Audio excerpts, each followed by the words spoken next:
You're listening to the ATS Breathe Easy podcast, brought to you by the American Thoracic Society. Hello and welcome. You're listening to the ATS Breathe Easy podcast with me, your host, Dr. Eddie Qian. Each Tuesday of every month, the ATS will welcome guests who will share the latest news in pulmonary, critical care, and sleep medicine. Whether you're a patient, patient advocate, or healthcare professional, the ATS Breathe Easy podcast is for you. Joining me today is Dr. Nitin Seam, the editor of ATS Scholar, who will discuss AI and its role in scientific research and review. Dr. Seam is the editor-in-chief of ATS Scholar, as I mentioned. He's a clinical professor of medicine at George Washington University and the Uniformed Services University. His areas of expertise relate to mechanical ventilation and ARDS. His educational interests relate to innovation in medical education, including artificial intelligence, web-based learning, and simulation-based education. Welcome to the show, Nitin. Thank you, Eddie. It's really a pleasure. Excited to talk with you. Yeah, me too. This is a good topic. I think for the listeners, let's talk first about a little bit of the jargon that we're going to be using. I think a lot of listeners at least vaguely understand what AI or artificial intelligence is as a broad topic, but we're going to be talking about LLMs or large language models. Can you give me and give the listener a little bit of introduction to what are LLMs? Yeah, thanks, Eddie. It's a great question. And, a lot of it is just unfortunately unnecessarily confusing jargon. And so I get confused with it too. It's kind of like, the ventilator jargon, I think, in a way. But yeah, so let me walk through it a bit. You may hear the term a chatbot, right? A chatbot is a general purpose AI system, but with some sort of interface to chat. When we're talking about natural language processing, that's a type of AI that's basically enabling a machine to understand, interpret, and generate human language in a manner that's natural for us humans. And so this became really widely known and explored when OpenAI released ChatGPT. And the GPT stands for Generative Pre-trained Transformer, which is basically, it's a large language model. That means it's trained on massive amounts of text data, basically to effectively contextualize the sequential nature of words in a sentence to predict the most plausible response and generate natural language, hence these names, responses to text prompts. And so when you started inputting things into ChatGPT and got these remarkable responses, I think people really started to see the power of these large language models. And, we are sometimes a little bit behind technology in medicine, but I think everyone saw so many different use cases, and there's excitement in all domains of medicine, and the use has really taken off in the last 2 years. I mean, talk about being behind the technology of medicine. I mean, do you still carry a pager? We recently phased out, finally, but that's exactly right. I was dealing with fax machines earlier today. I mean, this is like archaic if you're talking about other industries, but here we are in medicine. But we're trying to get with the times here a little bit. We're going to be talking a little bit about a statement that the ATS put out that you authored about use of LLMs in kind of scientific research and writing. But when we were talking a little bit before about this, there was an interesting kind of backstory to why the ATS thought this was important to put out as a statement, have a stance on. What was going on? Why did the ATS really think that we needed to have this? Yeah, so this is the ATS journals, right, are part of the big umbrella of ATS. And I think one of the, as you introduced me, I'm privileged to be the editor of one of the 4 ATS journals. And ATS is a nonprofit publisher of journals as opposed to a lot of the for-profit ones, right? So the journals have oversight by a publication policy committee, and they make sure we're doing all the right things and are on track. And at our last meeting at the Publication Policy Committee, which is sort of leaders in pulmonary critical care with publication experience, as well as the editors, there was discussion about our AI policy because everyone's talking about AI. And, we realized we looked at the policy, the last policy we had, and there were questions related to, well, what does exactly this mean? Or does that mean? What are we going to do about papers and confidentiality and what can be put into a chatbot or not. And so it really sparked a lot of great conversation and debate. And then I think the editors at that meeting and some of the leaders of the group said, we really probably need to take a look at this policy, provide some specificity to it. And then the genesis of the editorial we just published was to say, there are a lot of moving parts here. There are a lot of areas of uncertainty.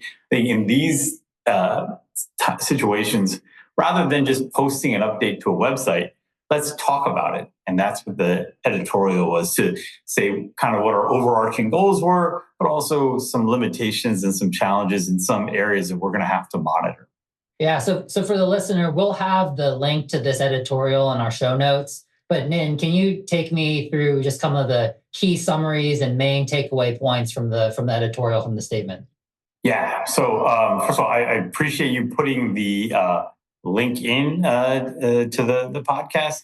To the editorial, there's a table, a box that shows kind of what our policy was and what the changes were to provide specificity. But just sort of briefly summarizing that, I think, one of the things that we, even just looking at it from a 30,000 foot view as we were debating this, really we all as a group felt that, and as you talk about sort of technology and we're a peer reviewed journals.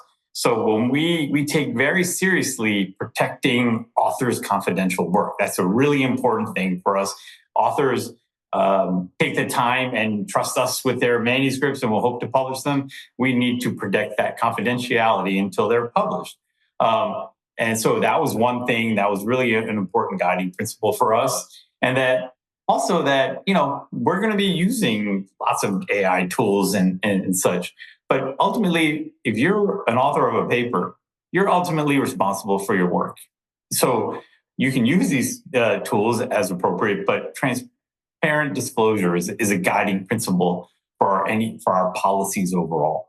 And so what we did is we first reviewed our policies, and there are big organizations, committees like the International Committee of Medical Journal Editors and the Committee for Publication Ethics, called COPE. And our policies were aligned in general with those committees that make these policy recommendations for medical journals.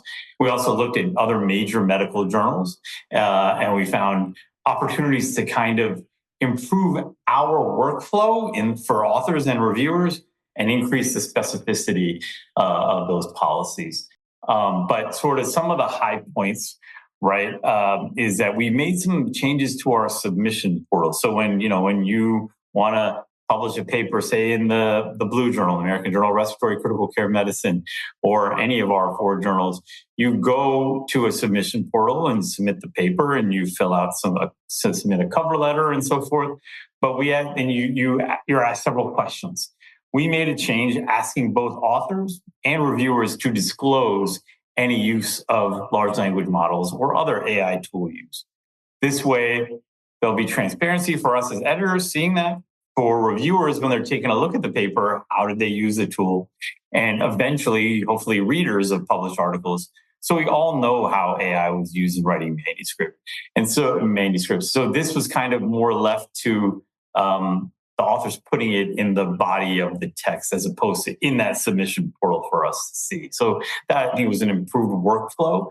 We also wanted to reiterate a discussion that people have had, is that should LLMs be authors? And I think we're pretty consistent across medical journals that we're going to stick with the policy that LLMs cannot be authors, that authors can use tools, but that authors are ultimately responsible. And then the other thing is, for reviewers, we wanted to make clear that reviewers cannot upload authors' confidential pre-publication manuscripts to a large language model, but they can use large language models to edit their own comments. Yeah, so I guess I would be interested, I write papers, I peer review things. Why would a reviewer want to upload a paper to an LLM? Yeah, I mean, there's always a lot of activation energy in any task.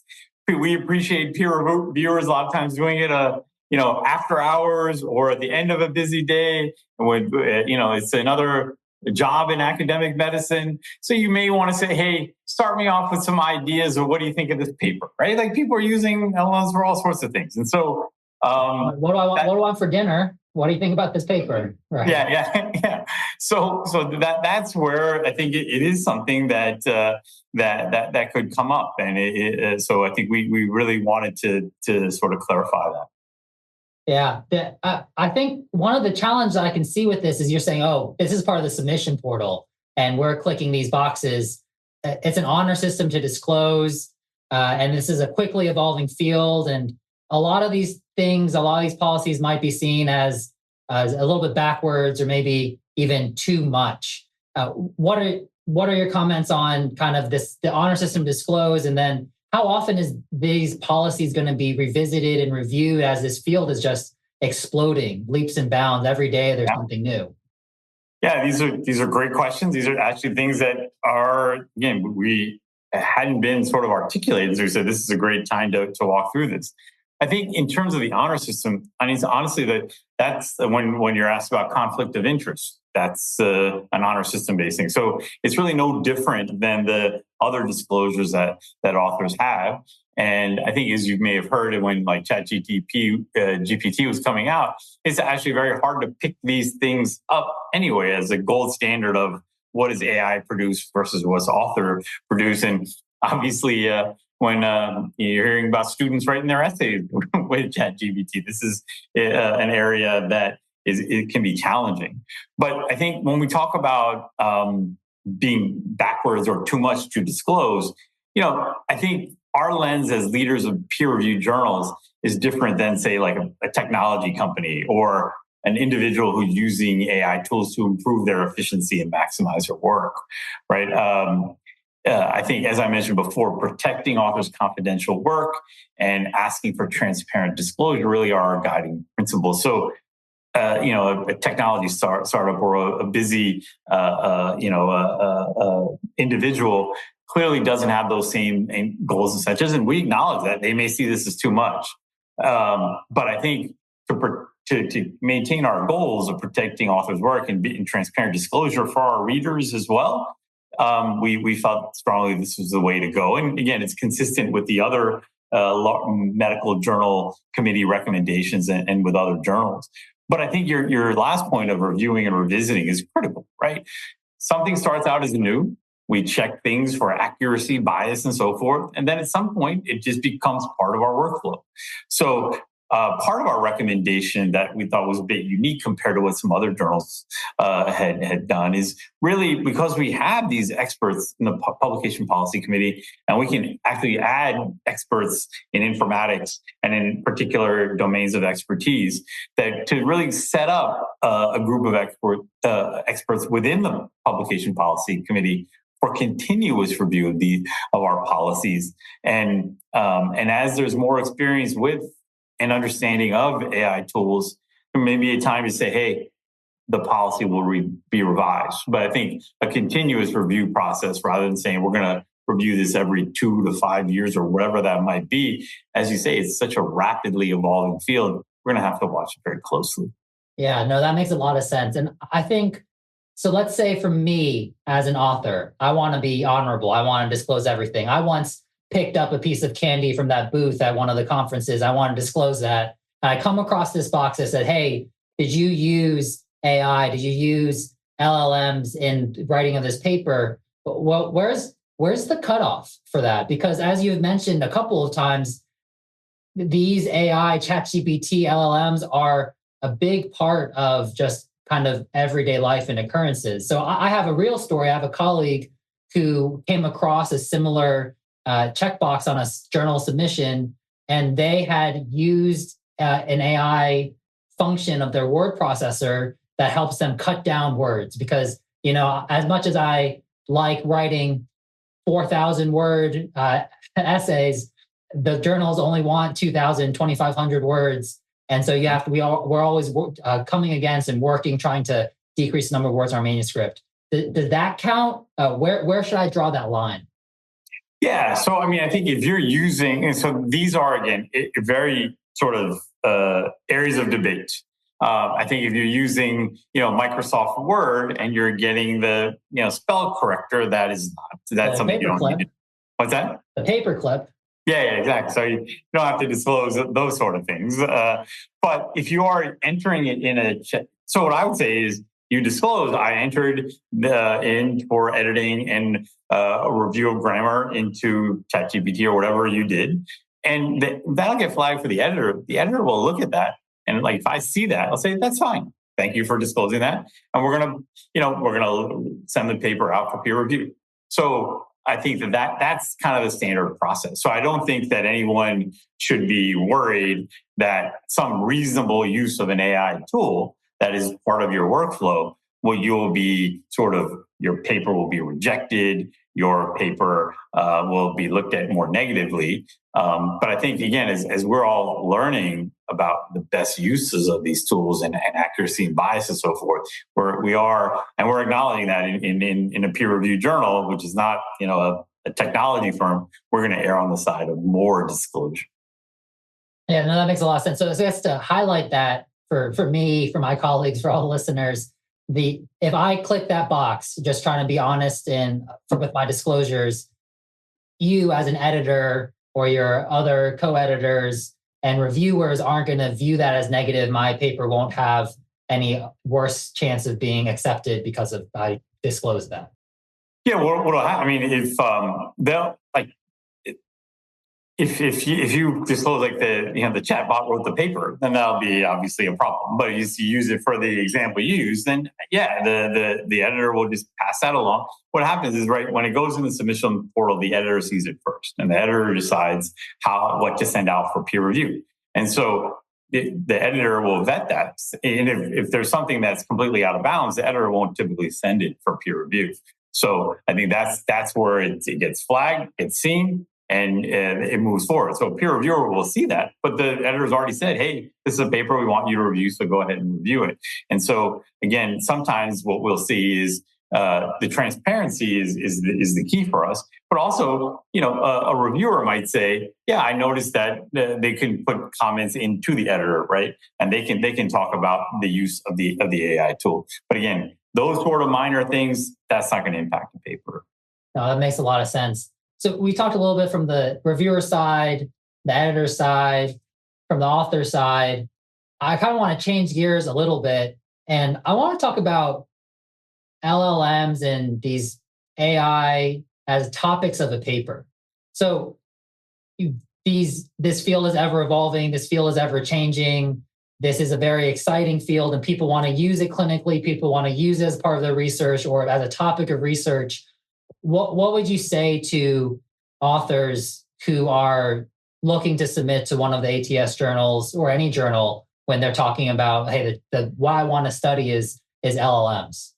Yeah, I think when we talk about what's safe, what's accurate, what's biased, the key is to study, right? So I think it's very important to study LLMs, and I think they're a great topic for papers and ATS journals, just like other journals will be very welcoming of them. And you can see some journals are making AI sort of spin-off journals, right? Because this is a hot topic.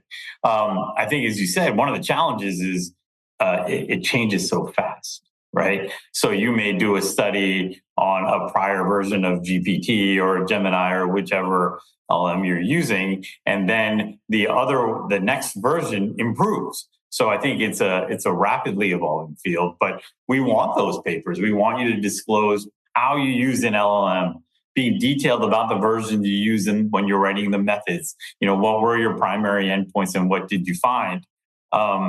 And I do acknowledge, though, it's you have to then get it submitted quickly, and those are the sort of papers that are time sensitive that we try to push to peer review faster because they can come out a bit quickly. And that's where you see, when I see papers that come out of Google or Microsoft about their research, they typically just preprint them and then they're moving on to their next version because, again, they are not in the same business we're in. They're continuing to innovate, and we are obviously by nature more cautious and wanting to study. So certainly, I think if you have, and then the other thing I say is, we always encourage, regardless of the topic, if you think something might be a fit for one of the ATS journals, you're not sure, or other journals, sending a pre-submission inquiry to an editor and say, hey, here's an abstract of a paper I have.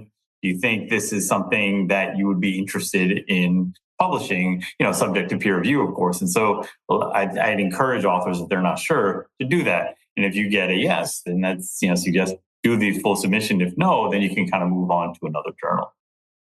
No, that's great. So taking your editor hat off a little bit, I said in the introduction that you're interested in innovations in medical education, including using artificial intelligence. So without giving away some of your best ideas, what are some of the things topics around AI and large language models that you think should be studied in medicine? What would you be excited to read as a reader?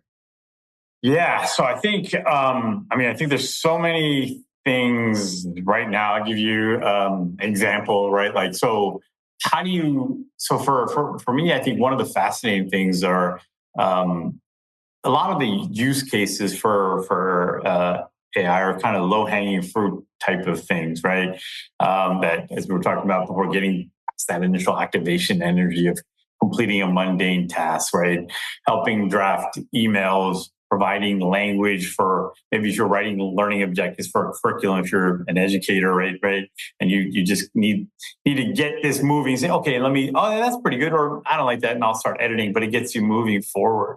What I find interesting, I think there's some sort of clinical uses, especially with education. Then there's so many uses, but one of the things I find that's fascinating here is that obviously now this is a case where our junior learners are using new technology more frequently in their day-to-day workflow than our more senior people. So one of the things I see is, like, if I'm around in the ICU, if we admitted a patient with, say, severe hyponatremia and seizures or something, I have a kind of some bedside teaching pearls and a way I want to approach that in a micro teaching session before we go to the next patient. But one of the things I find interesting is I'm hearing from others and witnessing that our more junior learners may be asking the LLM at pre-rounding, say, okay, teach me some pearls about severe hyponatremia with CNS effects. And so what I'll find is that I will be checking that, because I think at the end of the day, if it's doing a lot of what I want to teach, then I can spend my time really drilling down on more particular expert level sort of topics so they can really learn, and it maximizes the learning during a limited time of sort of patient rounds. And so I think there's so many interesting use cases of LLMs in clinical care and education and research, and we need to learn about the best use cases, study accuracy and bias compared to whatever our current quote unquote gold standards are, which a lot of our gold standards are quite thin. And so some of the things I'm considering is, and you mentioned my interest in mechanical ventilation, right? If you are highly technical, complex skills, how can LLMs help with teaching of that and help scale some of those? Because I think we think about the common use cases of the low-hanging fruit, but what about the more complex topics? And so much what we do in critical care is complicated, highly technical skills like vents, ultrasound, radiology, things like that. So I think there are tremendous opportunities in these areas to see how AI can support learning, self-directed learning, personalized learning. So those are areas of my particular interest. So I was here sitting that the last time I was on rounds, that the interns and residents were just so much smarter than I was at that stage of training. And you're here telling me that maybe it might be the LLMs that they're using. Is that? Well, personally speaking, the interns and residents are much smarter than when I trained. That's 100%. But I also think they're using tools. And so that's great. They're using the tools that they're more facile with. But I think then we need to provide value in our education, right? And so regurgitating what they're learning from the tools they're using isn't that helpful. And so I think as we really want to teach that next generation, we've got to figure out where we can go then to a higher level if they're already getting. Yeah, one of the golden adages of teaching is you got to meet the learners where they're at. So Exactly. yeah, no, Exactly. absolutely, I completely agree. So you mentioned using LLMs in teaching on rounds and otherwise. Have you, in your own clinical practice, used them clinically for helping you with kind of feeling out some different type of differential diagnoses or getting a grasp for patient care reasons? Yeah, I've been. I've played around with it. I've been in sort of some of these clinical reasoning cases. Read many of these papers. I've been trying to let that data evolve before I use that in my own clinical practice. Yeah, I think I'm there too. I've tried it before. I've seen the power of using AI in those instances, but it's both kind of difficult to use, and you have to kind of be really committed to it, I think, to make that work. At least as things stand now, and by the time this podcast gets released, maybe I think will be different. Yeah. It always fascinates me when you see these papers or presentations at conferences where they're talking about, oh, we put the expert clinician against ChatGPT, and I think the lay of the land that I've gotten so far is that we're still okay, but it's getting closer and closer. Yeah, and I think I think that's where we have to see, right? Like I think, and I think what is so fascinating is I think you're alluding to is the exponential growth here compared to prior technologies, and I think there and what are your prompts, what are your use cases, and how does that work? And I think at the end of the day, I think we can't, and we talked about this in the editorial, you can't bury your head in the sand and say and avoid technology, but we have to figure out what the appropriate use is, what's the safe use, and how it's going to help us. At the end of the day, what we're all trying to do is provide the best care we can for patients. Yeah, I mean, we used to make fun of the generation above us because they didn't know how to Google things, and so we just got to avoid being the butt of the joke for the generation below us. So certainly, is there anything else, Nitin, that you think the listeners should know about the ATS stance on AI use in writing papers and scientific research? Yeah, I mean, I think the biggest thing I say is one, this is a rapidly evolving field. And so we really do want to, part of the editorial is saying we want to partner with authors. We want feedback, reviewers. We want to make life easier, not harder. And I think this is an area where major medical journals also should be collaborating with each other, talking about what the problems they're seeing, the challenges they're facing, and seeing how we work them together. And I think kind of an honest, transparent process of this is new, this is changing and rapidly evolving. Even having the expertise to understand some of these papers can be very challenging as you get reviews. So I think just being sticking to what we'd mentioned earlier, we want to protect authors' content, and we want to have transparent disclosure to our readers as we go forward. I think is the best approach now. But recognizing is that some of the things we talk about now may be quickly outdated, and as you say, like using Google as a standard, using your chatbot may become a standard for you going forward. And as we have more evidence of accuracy, bias, and so forth, I think we'll be able to figure out when that appropriate time to alter our recommendations would be. Yeah, and I think I have a question for our listeners too, a question for the audience, is just how do you guys use AIs in your everyday life or for clinicians clinically? I found success using it for trip planning and meal planning. But as I'd already mentioned, I don't typically use it clinically yet. Nitin, do you use it in your everyday life? Oh, yeah. I mean, I actually think it's like, that's what's interesting. It's much more powerful than Google, right? If you say, all right, I'm going to take a trip to